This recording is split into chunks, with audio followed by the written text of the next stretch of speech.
Hey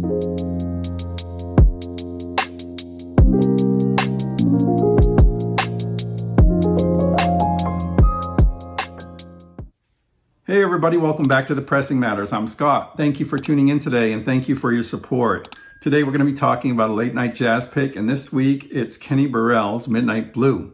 I'll tell you all about this amazing record in a second. Before I get started, I wanted to remind everyone that the Blue Note Tone Poet giveaway is still going on. In celebration of reaching 10,000 subscribers, I like to do a giveaway, and I made a video a couple weeks ago in which you can enter to win a sealed copy of Dexter Gordon's One Flight Up, one of my very favorite tone poets, and a sealed copy from my personal collection. So I will be giving this away on the air. To win it, just look at that video, read the description box, and leave a message in the comments section as instructed, and you'll be on your way to winning this beautiful tone poet. I will do the drawing on the air as soon as we tick past 10,000, which shouldn't be more than a couple of weeks. So there is still time to get in on it, so please do. And thank you so much for all the support. Okay, so this, from the moment I saw this jacket, and it was way before the Blue Note Classic came out, I became aware of this around the time AP put out their Blue Note series of 45s. And I was just like, this jacket design is beautiful. It's really kind of before I knew much about Reed Miles, but now that I do, I think this is one of his best. Just lovely. And I have some background in design and typography. And when I saw this, I was like, I gotta pay homage to this in the thumbnail. So I did a little something on the thumbnail, you might notice, in which I pick up the colors and the type and use it in the late night jazz pick wording. So I love that cover.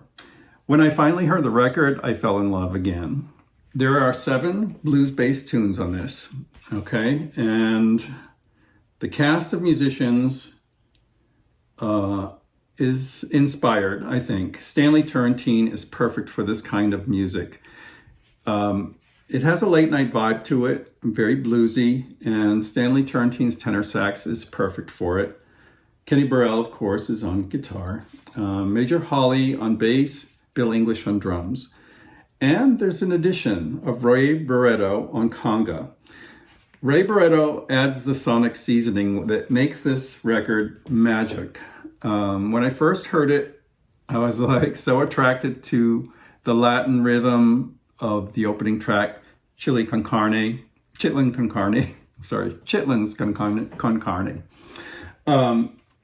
Maybe I'm hungry. I think I need to eat.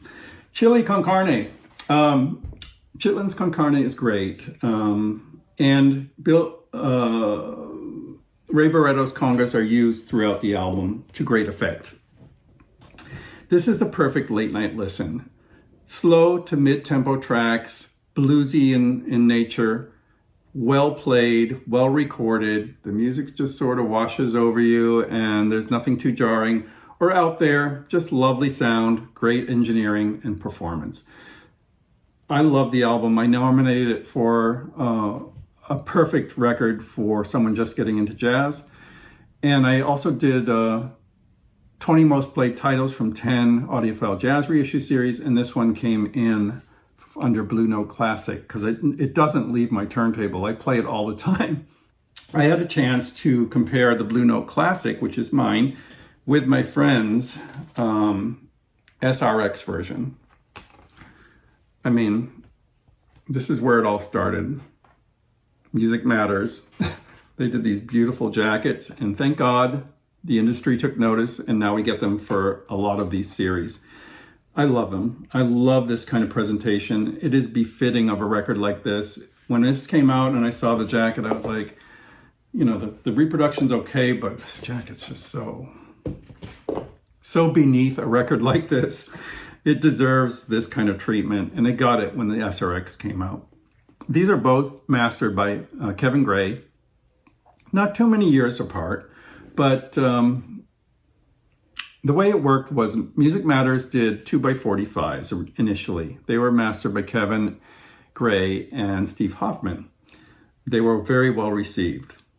Then they did a 33 series of most of the titles on regular vinyl as well. And then they did a new mastering with Kevin Gray on SRX vinyl. And that's what this is here. I was curious about SRX vinyl. I'd never heard these Blue Note SRX titles. And I was pretty convinced that this was a definitive copy, even though it's had some issues with the pressing. When it first came out, Optimal was going through a bad stretch. I went through 3 copies of this to get to this one, and even this one is not perfect. It has a few ticks still, but there was issues with non-fill and warping and dirty records and so forth. I think now that's all been kind of ironed out, and if you get this record now, it's probably going to be close to perfect pressing. But at the time I got it was when it was released, and there were some issues. With this one, you're always aware that you're listening to a record because there is groove noise, there is the awareness that you're listening to a record. I wasn't prepared for the SRX experience. I've heard Neotech vinyl before, Super Vinyl, all the companies have a version of it. I think it's the same formulation. And it really matters how it's pressed. Beyond the vinyl formulation being super quiet, it has to be pressed right. The SRX got it right. I was not aware that I was listening to a record. It was that good. There was no extraneous noise, just pure music. It was like a master tape was rolling. The difference in the overall impression of the music, while the masterings are pretty similar, the nod has to go to the SRX. So much more was revealed because of this wonderful silent pressing. It was wonderful. I mean, I have to put this on my wish list. This is the copy I want for my final copy. I always knew this was a compromise, this one. It's okay for $20, and it'll suit most people if they find a super quiet one. But now that I've heard the SRX, I'm like, oh, what a big difference. The difference comes in low-level detail, micro detail, just being revealed. It's not like it's emphasized, it's just revealed more. And it results in it feeling more immersive. It feels like a wider, more open master tape sound. And it's so attractive. It's perfect for a late night listen. You don't want any kind of vinyl noise to take you out of the experience when things are so quiet at night, your system's quiet, the environment's quiet, and the SRX works its magic. It's fabulous. It really is. I don't want to give it back, but I will, of course, John. But this is a worthy alternative AAA from the master tapes, Kevin Gray, all the same, but that pressing really let it down.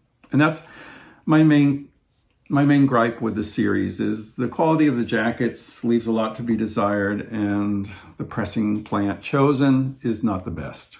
It could have been done a lot better, and hopefully someday it will be. But until that time, the Blue Note Classic is about $20 and is highly recommended. But that SRX, if you can get a hold of one for a reasonable price, you're going to be super impressed, especially if it's mint. It's beautiful. Wonderful, great sound. Just makes me sad that I don't have it. And I have to give it back to John. But that's my thoughts on Kenny Burrell's Midnight Blue. Let me know what you think in the comments. Until next time, I'm Scott for the Pressing Matters. Thanks for watching and have a great day.